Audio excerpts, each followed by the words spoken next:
تمہارا بس چلے تو ہماری جانیں لے لو، تمہارا بس چلے تو دوبارہ ان گھروں کو ویران کر دو، مگر ہمارے دلوں کو ویران نہیں کر سکتے۔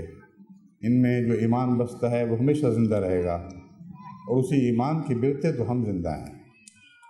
یہ ایک احمدی خاتون کی داستان ہے جو اس کے دل پر بیتی، اس کے جسم پر گزری۔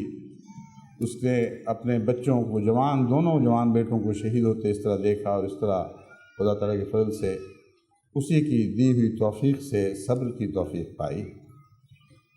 بس اللہ تعالیٰ جو فرماتا ہے کہ صبر کرو، مگر ساتھ ہی صبر کے ساتھ یہ ارشاد فرمایا وَاسْتَعِینُوا بِالصَّبْرِ وَالصَّلَاةِ،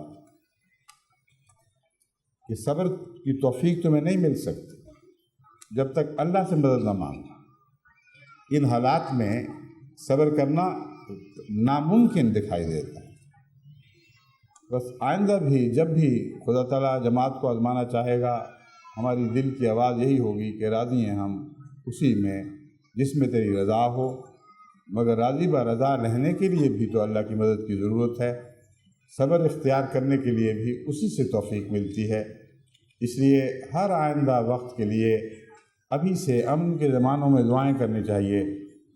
اگر اللہ کسی آزمائش میں ڈالنے کا فیصلہ فرما لے تو پھر ہمیں توفیق عطا فرمائے کہ ہمارے سر اس کے حضور خم رہیں اور دل ہر حال میں راضی و رضا رہے، اور ہمیں صبر کے اعلیٰ نمونے پیش کرنے کی توفیق عطا فرمائے، یہاں تک کہ خدا کی تقدیر ہمارے حق میں کہے اللہ تمہارے ساتھ ہے اور اللہ تمہارا ساتھ کبھی نہیں چھوڑے گا۔